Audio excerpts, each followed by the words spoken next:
Alright, the first thing I'm going to show you is a mistake majorly done by beginner musicians when they're starting to do production and mixing together.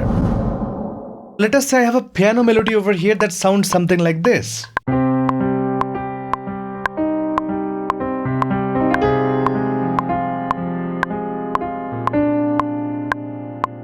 A simple piano melody, a backing track, and on top of that, let's assume I have a saxophone sound that sounds like this.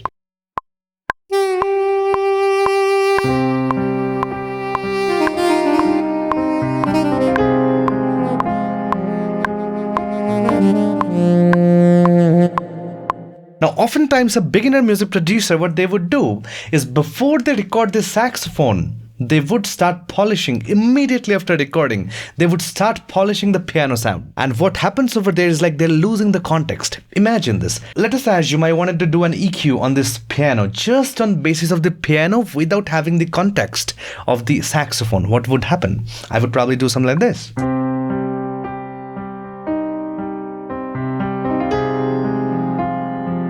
And that makes it sound more exciting, right? Now, if we put the saxophone with this, let us see.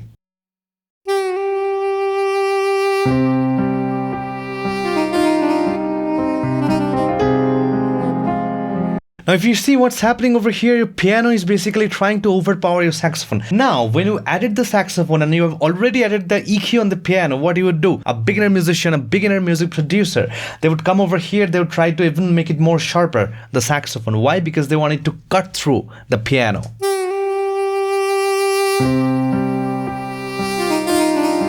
They'll probably increase the volume.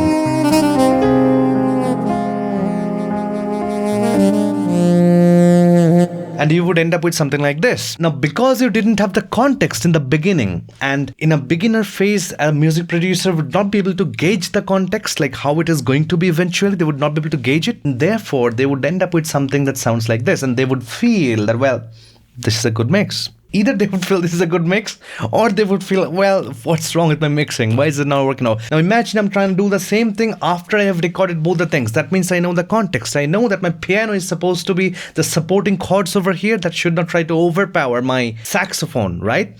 What I would do, I'll take my piano EQ. I'll probably do a little bit of high cut over here, because you know in EQs, if you boost your high, that comes closer to your ears. If you cut your high, that kind of goes in the back, right? That's the simple philosophy of EQ. If you're not sure about the philosophy of EQ, you can find that in the description in the top right corner of your screen.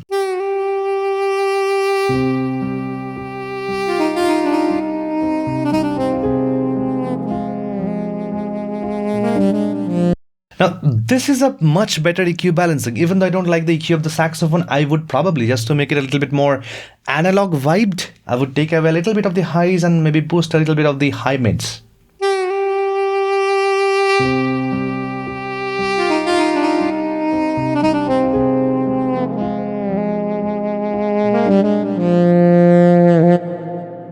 Now listen to this. This is a much better mix, isn't it?